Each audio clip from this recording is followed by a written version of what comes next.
Okay, this is a lecture on cellular respiration. It says harvesting of chemical energy. This is going to be breaking down a 6-carbon molecule of glucose into basically carbon dioxide and water with the production of some ATP. Glucose is the preferred energy source molecule for cells, whether it's animal cells, yeast cells. Glucose is the preferred molecule.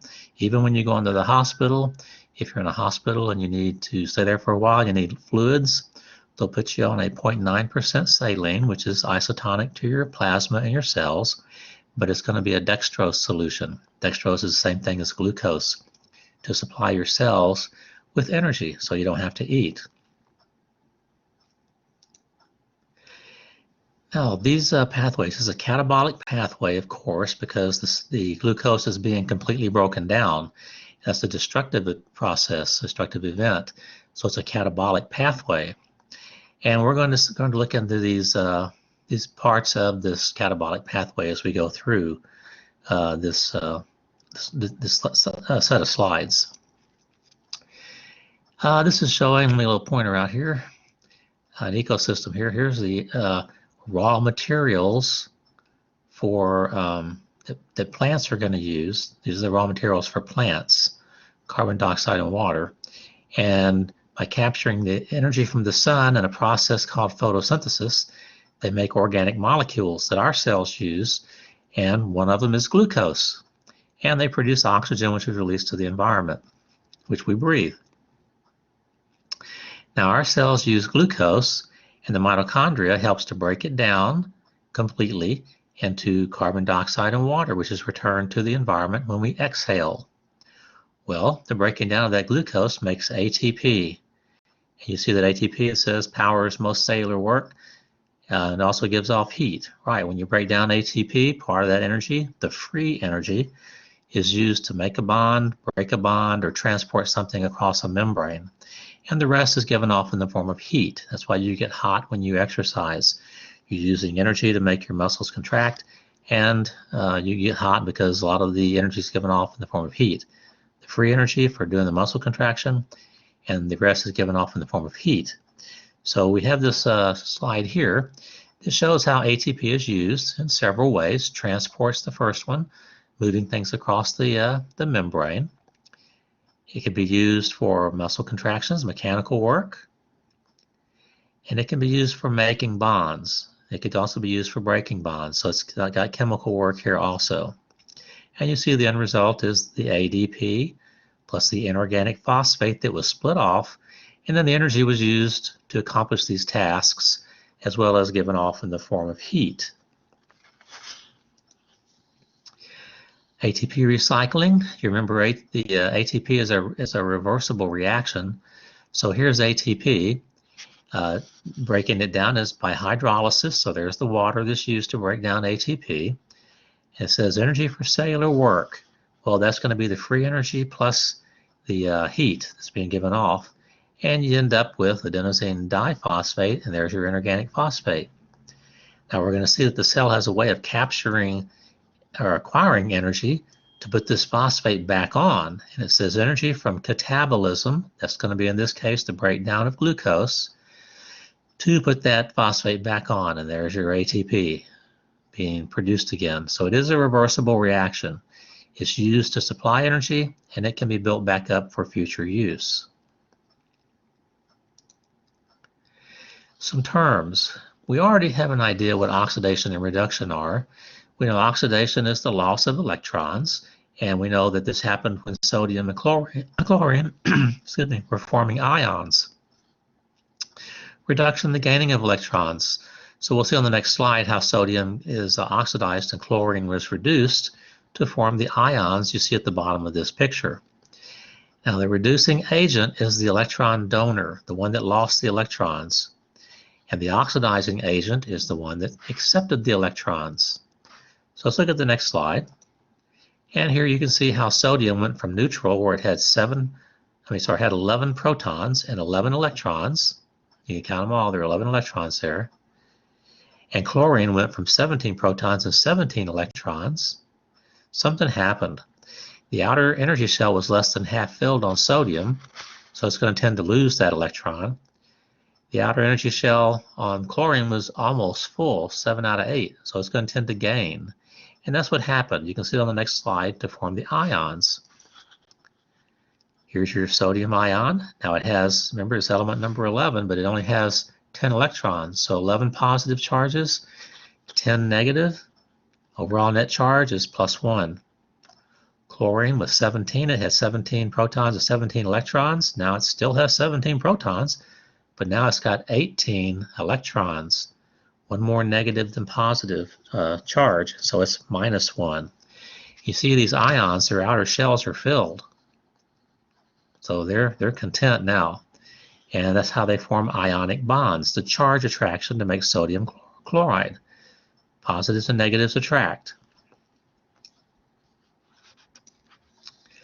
Something else we're going to see in this chapter on cell respiration, as we will see also in the chapter on photosynthesis, is something else moves when we talk about oxidation and reduction. If you look at this over here, you have methane, CH4, and oxygen, O2. You have 2 molecules of oxygen. Here's carbon dioxide, energy, and there's water. So let's see what happens. Oxidation, that's the loss of electrons, right? Well, in these systems that we're going to be talking about, there are some coenzymes that will carry those oxygens. Carry those, those electrons. Now, they also happen to pick up hydrogens when they do that. They're going to pick up 2 electrons and 2 hydrogens. So that's why when you looked at this methane and it was oxidized to carbon dioxide, you go, where'd the hydrogens go? The molecule picked up the electrons and the hydrogens. When we look at oxygen, and you see that it got reduced. You see that over here, it goes, oh, where'd these hydrogens come from? Well, reduction is the gaining of electrons and hydrogens, or electrons. Well, 2 electrons are picked up by the oxygen and bound to 2 hydrogens to make metabolic water. So those electrons and hydrogens are carried by some coenzymes we're going to look at, but it picks up 2 electrons and 2 hydrogens and carries them across the system. Here's one of the 2 molecules, NAD, and then you have FAD, which is, I think I may have another picture that might show FAD. Let's see. Yeah, well, no. Let's just look. This is nicotinamide adenine dinucleotide. Remember what a dinucleotide is? It has a 5-carbon sugar. There it is, ribose. A nitrogen base, adenine, and a phosphate, PO4. Well, this is nicotinamide. Okay, well, up here is your second nucleotide. 5-carbon sugar, nitrogen base, phosphate. It says oxidized form of nicotinamide. Okay, so it's nicotinamide, adenine, dinucleotide, 2 nucleotides. And FAD is the same thing, but it's going to be flavin adenine dinucleotide, or flavoadenine dinucleotide. So this top one is going to be reduced into something called flavin. Yeah. So it's also going to carry electrons and hydrogens, and you'll see right down here, NAD and FAD are coenzymes that serve as electron acceptors for redox reactions. Redox or oxidation reduction reactions. Each, the NAD and FAD, accepts 2 electrons and 1 proton. It actually is going to take 2 protons because here's the other one that's going to be pulled along with it. So NAD and FAD are going to be reduced. 2 electrons and 2 hydrogens to make it NADH plus H and FAD H plus H. 2 electrons, 2 hydrogens. 2 electrons, 2 hydrogens. Now, put this on here to show you something. When hydrogens and oxygens are combined, it's a pretty, like I said, it's explosive release of heat energy. This is what fuel cells do. Like there are cars running around with fuel cell technology, and this is what's happening. They have tanks of hydrogen and tanks of oxygen that are blending the elements together, there's a lot of energy released, and there's the effluent right there, water. The effluent's water. That's not going to affect the environment at all. Heat and water. When I went to NASA this a couple of years ago, this is how those rockets work. They have hydrogen and oxygen, and when they're mixed together, all those flames coming out, explosive release of heat energy, and all that smoke is steam. It's water coming out the end of that rocket. So this is an example of how much energy can be released when those are combined. Well, over here, we look at something called the electron transport chain or system. This is located in the inner membrane of the mitochondrion. We're going to see this is located in the inner membrane. NAD and FAD are going to drop their high energy electrons off at the electron transport chain. The hydrogens are going to be dropped off in the matrix. As the electrons are going through the electron transport chain, this first one gets reduced. Well, the second one wants the electrons more than the first, so it pulls them off the first one. The first one gets oxidized, second one gets reduced. The third one does the same thing, oxidized, reduced, oxidized, reduced, oxidized, reduced, oxidized, reduced, all the way to the end. The final electron acceptor in the electron transport chain is oxygen. That's one reason that you breathe, is to supply that oxygen as the final electron acceptor in the electron transport chain. There has to be something to pull the electrons off so this system can keep working. Electrons can keep getting passed down. So oxygen is the final electron acceptor, and remember those hydrogens? They're used after oxygen gets reduced. It picks up two hydrogens and makes metabolic water.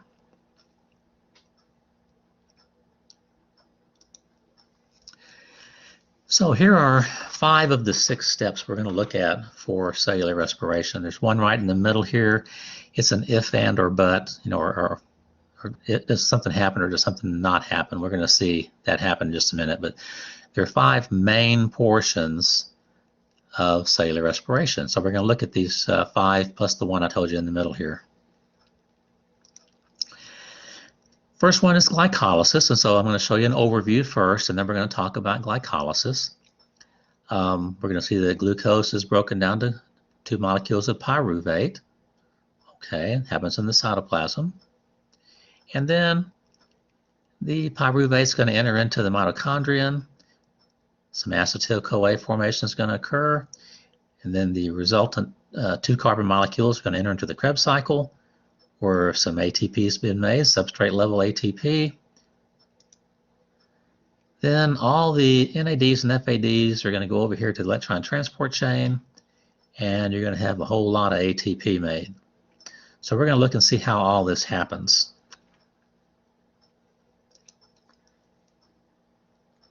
Oh yeah, this slide was for the electron transport chain and oxidative phosphorylation. Oxidative phosphorylation is also called chemiosmosis, and I've got that on the slide later on. But both of these, the electron transport chain and the chemiosmotic apparatus or oxidative phosphorylation, occurs in the inner membrane. They're both located in the inner membrane of the mitochondria. So let's look at the mitochondrion again. Here's the outer membrane on the outside. The inner membrane here forms these folds called cristae. Okay, so that's to increase surface area for the production of ATP. A lot more surface area when the inside lining is folded than if it was slick. Now these are projecting into the inner compartment, which has the matrix, the fluid inside of the mitochondrion. And in between the outer membrane and the inner membrane is a compartment.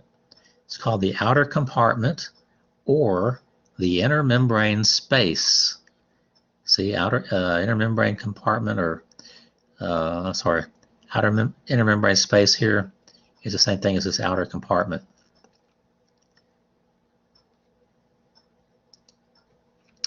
So let's look at the events of glycolysis.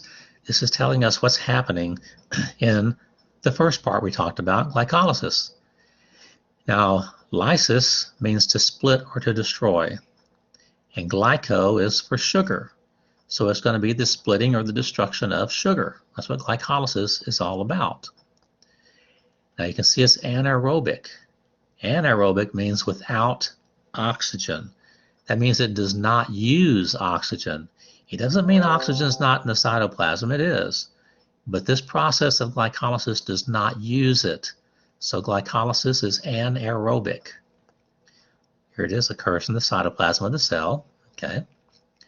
Now, you could look at this next little statement here. It requires 2 ATP per molecule of glucose.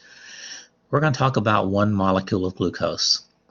So to start the process, the process has to borrow 2 ATP from the cell.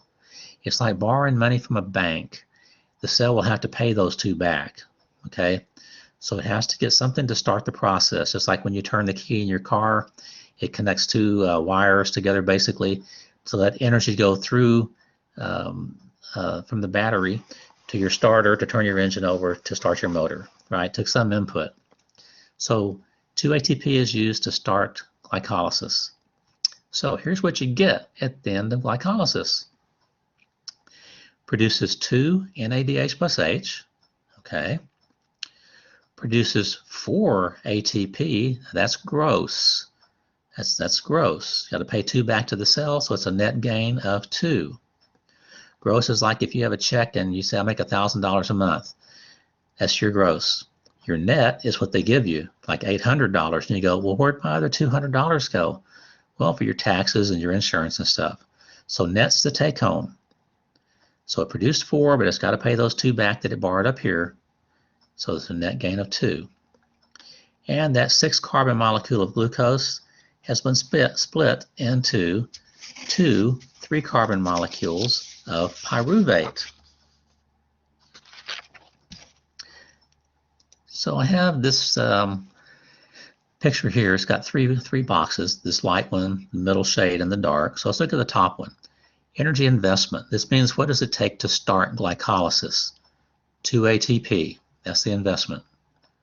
The cell has to invest 2 ATP to start the process. What is produced by glycolysis? 4 ATP, 2 NADH plus H, is carrying electrons and hydrogens, and 2 pyruvates, 2 3-carbon molecules of pyruvate. That's the payoff. Well, what's the net? Remember, there's only one difference between the payoff and the net, and that's the amount of ATP. So here you have 2 3-carbon molecules of pyruvate, yeah. 2 ATP, had to pay 2 back to the cell, so you're ahead by 2. And 2 NADH plus H. That needs to be taken off there, 2. That's a typo there. I shouldn't have a 2 there, okay?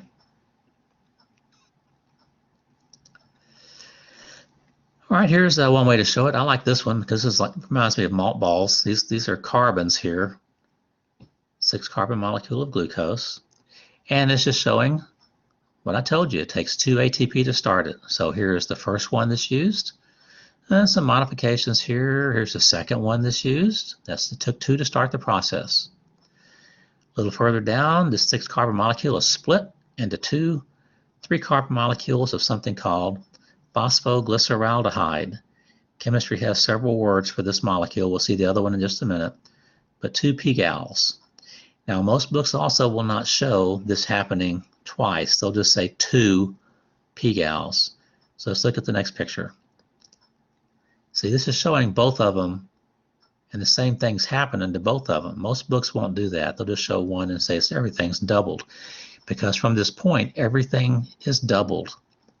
So this is more modifications. Here's 1 NADH produced by this one, and 1 produced by the other one, so that's 2. 1 ATP by one molecule, 1 by the other, okay, that's 2. Another ATP by this one, and another by this one, that's a total of 4. And the end product is 2 3-carbon molecules of pyruvate. So when you look back at the total, it took 2 to start, but it produced 2 NADH plus H's, 4 ATP, and 2 molecules of 3-carbon molecules of pyruvate. So that's the malt ball viewpoint. If you want to look at the structural method in chemistry, I got these. Here's your 6-carbon molecule of glucose. Here's the first ATP it took to start it. Goes down a little bit further. There's your second one. So those are the 2 that it took to start glycolysis. A little further down, 6-carbon molecule split into 2. Dihydroxyacetone, which is going to be converted over here to glyceraldehyde 3-phosphate, which is the same thing as pGal. And from this point on, everything's going to have a 2 beside it. It's going to be doubled. It's not going to show 2 molecules. So as the pGal enters, keeps on going down. Here's 2 NADs that are produced. Come down, 2 ATP produced there. A little further down, some more manipulations by enzymes. 2 more ATPs are produced, and you end up with 2 3-carbon molecules of pyruvate. So you add it up, 2 NADH plus H, 2 4 ATP, and 2 pyruvate. So you get the same answer with either set of pictures, but sometimes people like to see one example better than the other. I like the little brown malt ball one better. It's more visual to me. After the pyruvate is made, there's a decision that has to be made before it goes into the mitochondrion. And that is there enough oxygen to support all of the pyruvate going into the mitochondrion, or is there not enough? So I gave you a picture, kind of a sideshow first over here on the left. This is anaerobic alcoholic fermentation because it's happening in the cytoplasm. And this has to do with things like yeast that make alcohol. And you can see that yeast will use glucose and convert it to pyruvate, but that's not the end of their process. When they get to pyruvate, they produce 2 ATP, and that's all they produce per molecule of glucose, a very low yield for alcoholic fermentation. The pyruvate is converted over here to ethanol, and the reason it does that is that these NADH plus H's have to be reduced to NAD. Okay, they have to give up electrons and hydrogens so that the glycolysis can keep working, because glycolysis needs NADs to pick up electrons. They have to be reduced. This is oxidized. Yeah, this is oxidized. This has to be kept going. So in yeast, that's their whole pathway. They convert glucose to ethanol, and that's the end of their process. So they have a very low yield of ATP. In animals, like humans, if there's not enough oxygen, let's say you're exercising, some of the pyruvates will go into the mitochondrion. Others will be converted to lactic acid. So NADH plus H is going to be oxidized into NAD to keep glycolysis going. And as it keeps going, some of the pyruvate is going to go into the mitochondrion, and the rest is going to be converted to lactic acid. That's why when you exercise for a long time, your muscles start to burn. It's because of the buildup of lactic acid. When you stop in the next day or so, when your oxygen levels return to normal, this lactic acid is converted to pyruvate, and it enters into the mitochondrion. Now here's our next step, acetyl-CoA formation. Anything that has to do with the mitochondrion itself is going to be aerobic. So the only thing that's anaerobic is glycolysis and the fermentation, their lactic acid fermentation. So acetyl-CoA is aerobic, and it occurs in the mitochondrial matrix. That's in the inner compartment, the fluid. Here's our 2 pyruvates that come in. Some NADs are going to be joining with them, and 2 coenzyme A's are going to join. And the production is going to be 2 molecules of carbon dioxide. That's the first 2 carbons of the complete breakdown of the 6-carbon molecule of glucose. Has 6 carbons. Here are the first 2 that are lost. NADs are going to pick up hydrogens and electrons, NADH plus H. There's 2 of those because there's 2 molecules coming through. And there's going to be 2 acetyl-CoAs that are formed, and they're 2 carbon molecules. So let's look on the next slide and see what happens. Here's the pyruvate at the top coming through the membrane into the mitochondrial matrix. NAD comes in, pulls off electrons and hydrogens. There's your 2 NADH plus H's. Coenzyme A comes in, knocks off that carbon dioxide off of the top. There's 2 carbon dioxides, and it joins where the carbon dioxide was removed, and there's your acetyl-CoA, your 2-carbon molecule of acetyl-CoA. Let's look at another picture. I like this next one better. This one shows your pyruvate, and I like this because look at these carbons. They're colored. See the top ones? It's a black carbon and 2 oxygens. Well, that's CO2. So as this pyruvate goes through the membrane by transport protein and into the mitochondrial matrix, 2 carbon dioxides are split off the top. 2 NADH plus H's come in and pull off hydrogens and electrons. And the coenzyme A is going to attach where that carbon dioxide came off at the top, which makes 2 3-carbon molecules of acetyl-CoA. I like this one because it's more visual to me. I can see that that's the carbon dioxide that came off, and that's exactly where the coenzyme A attached over here. So I like that one better. Well, those 2 acetyl-CoAs are going to be taken over to the Krebs cycle. Same thing as the citric acid cycle if you've had that before. Krebs cycle, aerobic because it's in the mitochondria and it's in the mitochondrial matrix. So you know exactly where this is happening. So here's the inner compartment. That's where the matrix is in there. See, inner compartment, matrix. We're going to look at the electron transport chain and chemiosmotic apparatus later. Both of those are embedded in the inner membrane. So this inner membrane that increases the surface area, these cristae, that's where the electron transport chain and the chemiosmotic apparatus we're going to look at next are embedded. So the things about the information about the Krebs cycle. It's aerobic, requires oxygen. It's located in the mitochondrial matrix.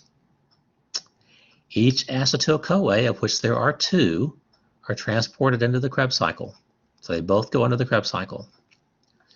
Each carbon in both acetyl-CoAs, remember acetyl-CoA is 2-carbon molecule, so that's total 4 carbons, is released as carbon dioxide for 4 CO2. There's the last 4 carbons from the complete breakdown of glucose into carbon dioxide, water, and ATP. We haven't been following the water, but water is produced also.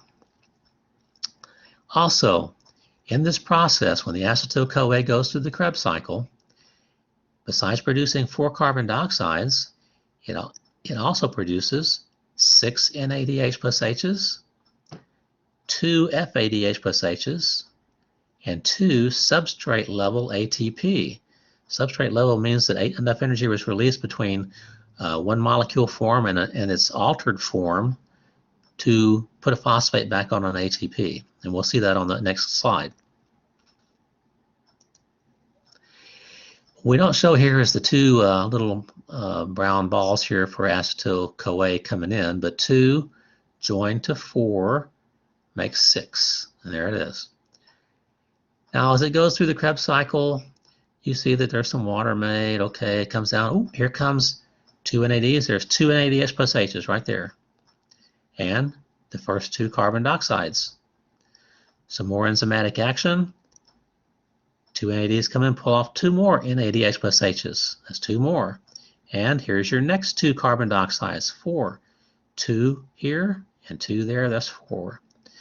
Now, between this succinyl-CoA and succinate, when the enzymatic action occurs to convert that from one form to another, one substrate to another, enough energy is given off to make 2 molecules of GTP, which are converted over into 2 molecules of ATP. Guanine triphosphate, adenosine triphosphate, those are both bases, and they're both equal, basically, in the amount of energy they hold. So that's 2 ATP there. As more manipulation goes on, here's 2 FADs come in and pull off electrons and hydrogens, 2 FADH plus H's, more manipulation, and 2 more NADHs are produced. So if you remember previously, it talked about in the Krebs cycle, what was produced. That's going to be 4 molecules of carbon dioxide, 6 NADH plus H's, 2, 4, 6, 2 FADH plus H's, there's 2, and 2 molecules of ATP. So this little picture kind of shows it to you quite easily, just to let you see that the slide told you something and you can kind of see it happening on this diagram here. But again, if you like seeing the chemistry one, we can look at the chemistry process here, and this does show the 2 acetyl-CoAs coming in at the top and joining to this oxaloacetate there. And there's your 6 carbon molecule of citrate. As it goes through, the enzymes are converting. Here's 2 carbon dioxides, 2 NADH plus H's, more enzymatic action. Here's your other 2 carbon dioxides, which makes 4. And here's 2 more NADH plus H's, more enzyme action, and here's your 2 ATPs that are produced. You go a substrate level between one substrate and the next. More manipulation, 2 FADHs are produced, more manipulation by enzymes, and 2 more NADH plus H's are produced. So when you go through and count carbon dioxides, 2, 4 carbon dioxides, NADH plus H's, 2, 4, 6 NADH plus H's, 2 FADH plus H's, and 2 substrate level ATPs. So you can see it on this one also, if you like, the structural formula.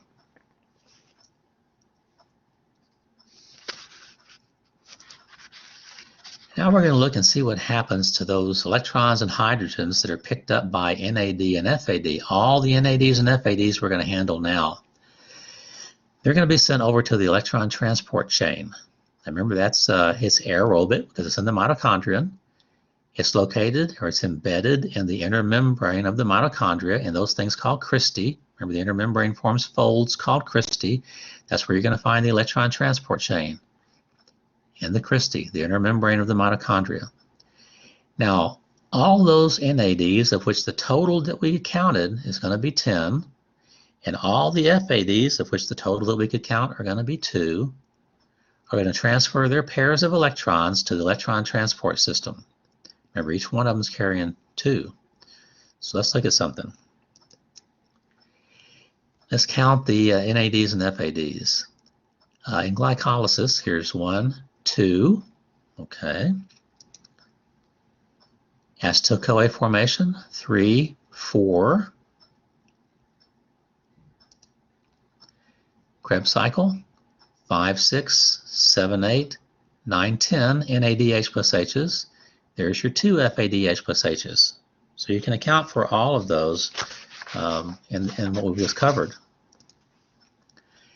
Now, we're going to talk about the energy that's released by the movement of electrons along the electron transport chain, which is the redox chain, a series of oxidation and reduction reactions as electrons are accepted and pulled off, and accepted and pulled off. It's a series of oxidation and reduction reactions.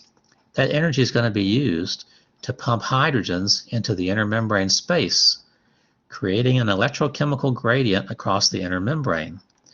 Now, electrochemicals, because you have ions. The hydrogens are positively charged ions, and you have a whole lot in the inner membrane space compared to what's in the matrix. And so it is an electrochemical gradient. That's why they call it that. Now let's look at what benefit each one of these, NAD and FAD, is going to give to this process for pumping the hydrogens across the membrane. Each of the NADH plus H's provides enough energy from its electrons that it releases to produce 3 ATP. Each FADH plus H, when it drops its electrons off at the electron transport chain, is going to result in enough energy to produce 2 ATP. So there's a difference, and we're going to see why in just a minute. At the end of the electron transport chain, there's oxygen. Remember, I told you oxygen is the final electron acceptor, has a very high electronegativity, and it can pull those electrons right off the end of the electron transport chain, so the chain can keep working. And so oxygen is constantly pulling off electrons to keep that chain functional and working. So let's look at the electron transport chain. Here it is. This is the representation of these little proteins. They're called cytochromes that are in the membrane. It's a pathway. It's a pathway. A series of oxidation and reductions are going on here. Oxidation, reduction, oxidation, reduction, oxidation, reduction, all the way into where oxygen is going to pull them off and oxygen is going to be reduced, right? That cyto A3 is going to be oxidized, it's going to be reduced. And electrons are going to keep flowing through, and oxygen is going to keep pulling them off, a new oxygen atom every time.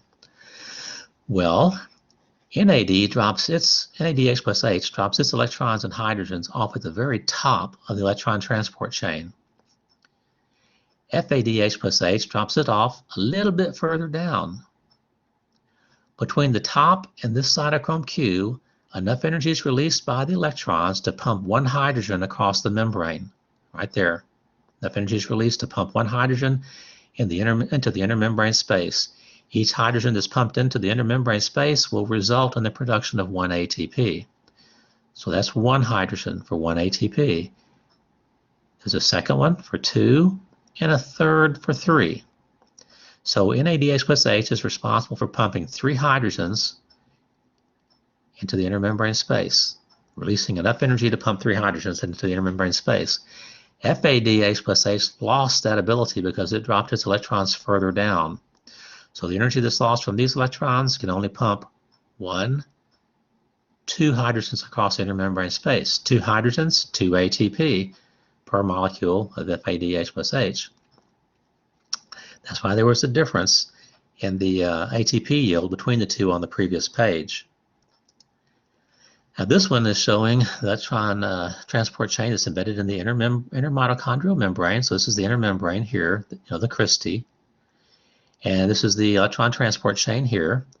You see when NADH plus H dropped its electrons off there, as the electrons flowed through, there's one hydrogen that's pumped across, past this Q, the second one, the third one that was pumped in the intermembrane space. Now remember, FAD drops this off right here at cytochrome Q, and so it only gets to pump 2 hydrogens, which will result in 2 ATP being produced.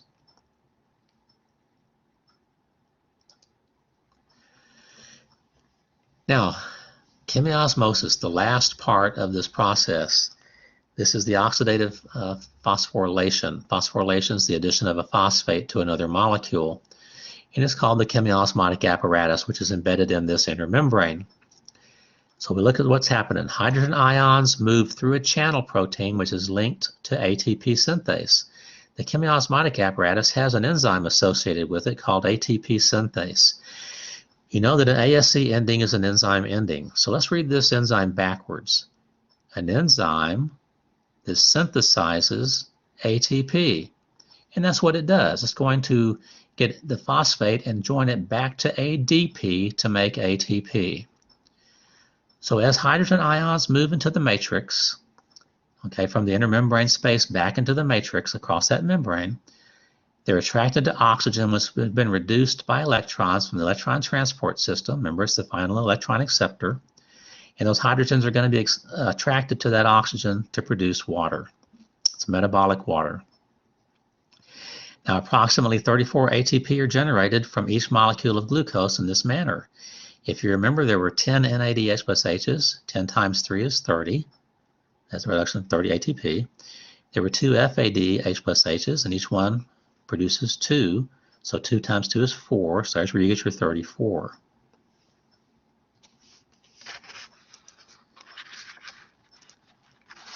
Here is the inner mitochondrial membrane here. This is where, remember, the electron transport chain and this chemiosmotic apparatus right here, they're both embedded in this membrane. Well, here's the intermembrane space where all those hydrogens have been pumped in there. The energy that was lost as electrons flowed down the electron transport chain is to pump these hydrogens into the intermembrane space. Well, they have a way out. There's a gradient, high in the intermembrane space, low in the mitochondrial matrix. And there's an opening here in the chemiosmotic apparatus. And so as they zip through in the presence of ATP synthase, they zip through, enough energy is produced to join that phosphate back onto ADP to produce ATP. So one hydrogen zips through, one molecule of ATP produced. Okay, and most of your ATP production is done by this chemiosmotic apparatus. Most of it, we could confirm 34 ATP for sure. Now looking at the productions here, this is the review. In glycolysis, remember there were 2 ATP net that were produced. Okay, here's your acetyl-CoA formation. There it is, about 2 there. Krebs cycle, we had 2 ATP. There was the substrate levels. That's 2 more. All these NADs and FADs went over to the electron transport chain. Remember, the energy loss was used to pump hydrogens into the intermembrane space, which zipped through the chemiosmotic apparatus and produced about 34 ATP. So when you add this up, 34, 36, 38, you get 38. But that 38 is actually an average number. Now this has been 38 since I've been born, okay, up until about the last 3 years, and they changed it about 3 years ago. They changed that. The new number, check your next slide, is 36. So the new number, they said that the 38 was an average, and it's more accurate to say 36.